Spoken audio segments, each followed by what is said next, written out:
마태복음 25장 42절에서 46절까지의 말씀으로 깨어있으라는 제목으로 하나님의 말씀을 증거하도록 하겠습니다. 네. 오늘날 시대는 우울증이 많은 시대입니다.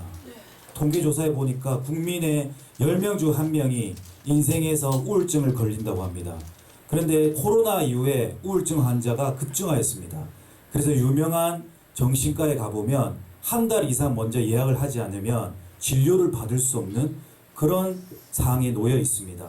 여기에 가도 슬픈 소식이요, 여기에 가도 힘든 일입니다. 그래서 사람들이 점점 더 살기가 어려워진다고 합니다. 그렇지만 오늘 우리가 읽었던 이 24장에는 하나님께서 마지막 시대에는 이러한 일들이 일어난다고 보여주고 있습니다. 무화과 나무가 연화해지고 잎사귀가 내면 여름이 가까운 줄을 안다라고 했습니다. 우리는 마지막 시대에 살아가는 주의 백성으로서 항상 성경과 신문을 대조하면서 주님의 오심을 준비해야 될 줄로 믿습니다. 성경의 일들이 지금 오늘날 어떻게 이루어지는지 우리가 말씀을 통해서 같이 한번 살펴보도록 하겠습니다. 그 말씀이 24장에 오늘 우리가 읽었던 말씀입니다. 그때 두 사람이 밭에 있음에 하나는 데려감을 당하고 하나는 버려감을 당할 것이요, 두 여자가 매를 갈고 있음에 하나는 데려감을 당하고 하나는 버려둠을 당할 것이라고 했습니다.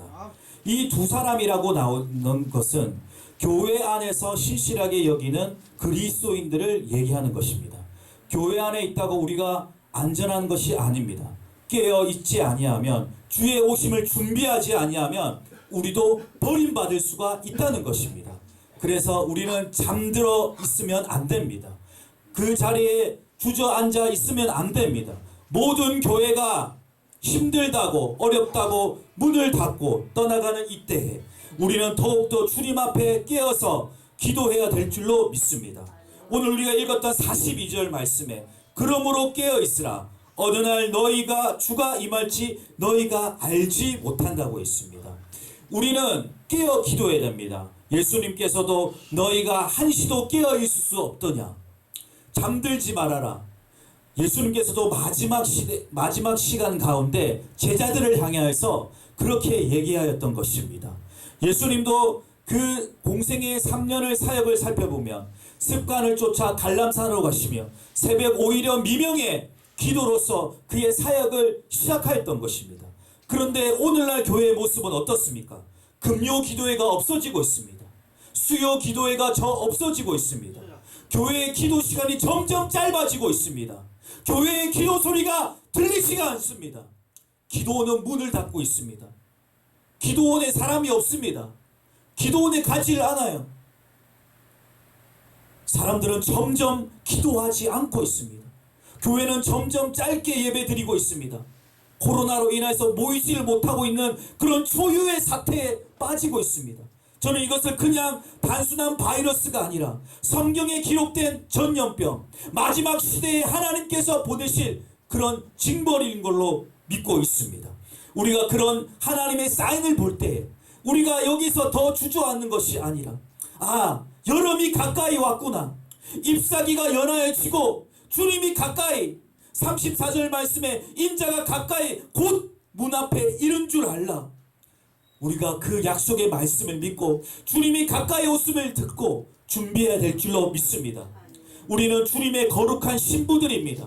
정결한 신부들입니다. 신부는 예복을 준비해야 됩니다. 예단을 준비해야 됩니다. 계시록의 말씀에 보니까 세마포는 성도들의 옳은 행실이라고 있습니다. 우리가 옳은 행실로 사람들 앞에 선행을 나타내지 못하였기 때문에 우리의 세마포가 벗겨지고 우리의 세마포가 찢어져 있지는 않습니까? 하나님께서는 성도들의 그 옳은 행실, 세마포를 준비하라고 했습니다. 24장을 읽었지만 25장에는 바로 열처녀의 비유가 그 다음 장에 바로 나오는 거예요. 미련한 처녀와 슬기로운 처녀가 나옵니다. 10명 다 주님의 오심을 준비하는 처녀였어요. 그런데 슬기로운 처녀는 미리 등을 준비하고 기름을 준비했지만, 미련한 자는 주님이 더디 오심을 알고 다 졸며 잘새, 주님이 오셨을 때는 그 기름이 없어서 기름을 좀 나눠달라 하는 그런 불쌍한 처지에 빠져있던 것입니다. 여러분의 마음속에는 성령의 기름이 충만하게 채워져 있습니까?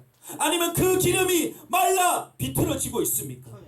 에스겔 37장에 보니까 마른 뼈들의 한상을 보니까 마른 뼈들이 그 뼈들이 심히 말라서 아주 말라 있다고 했습니다. 여러분의 심령이 말라 있으면 안 됩니다. 여러분의 심령이 메마르 있으면 안 됩니다. 성령의 담비로 말씀의 담비로 그 심령이 촉촉히 젖어 있어야 될 줄로 믿습니다. 하나님께서 말씀하십니다. 호세아 6장 말씀에 이 백성이 기갈은 말씀을 듣지 못한 기갈이라고 했습니다.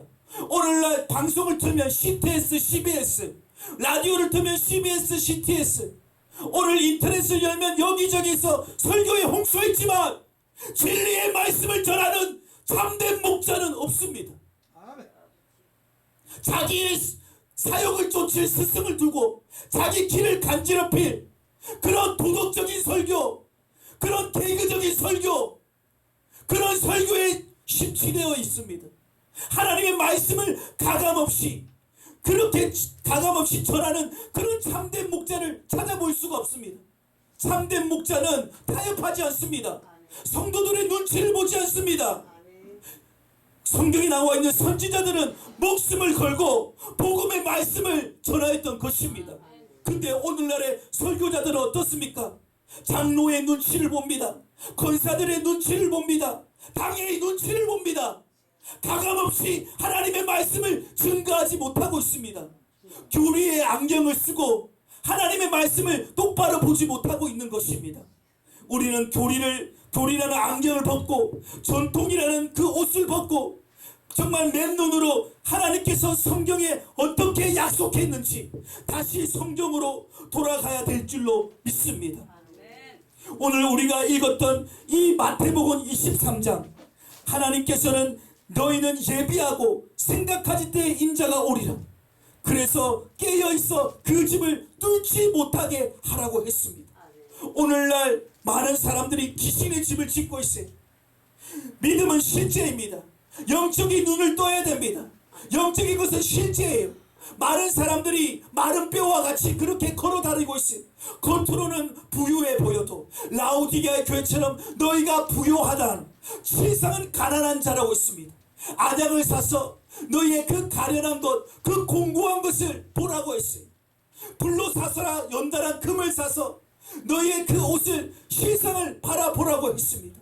여러분 어떻습니까? 여러분의 모습은 어떻습니까? 여러분의 영적 실상은 어떻습니까? 많은 사람들이 귀신의 집을 짓고 있어요. 하나님의 집을 짓고 있지 않고 많은 죄를 허용하고 있습니다. 하나님보다 돈을 더 사랑하고 쾌락을 사랑하는 말세에 고통당하는 때에 있는 것입니다. 자신을 사랑하며 쾌락을 사랑하며 부모를 거역하고 배반하며 조급하며 영혼의 고통의 때에 있는 것입니다. 자신의 영혼이 죽어가고 있는지도 모르고 그렇게 고통당하고 있는 하나님의 백성들이 너무나 많다는 것입니다. 그들의 지옥으로 걸어다니고 있는데, 절벽으로 떨어지고 있는데, 소경된 목사들이 재물에 눈이 멀어서 자신의 명예에 물에 물어서 회개를 외치지 않고 있는 것입니다. 말씀으로 돌아가라고 외치지 않고 있는 것입니다. 소경된 벙어리된 그런 목자들이 하나님의 말씀을 가로막고 있는 것입니다. 하나님, 주님은 천국에 돌아가는 것이 좁은 길이라고 했어요.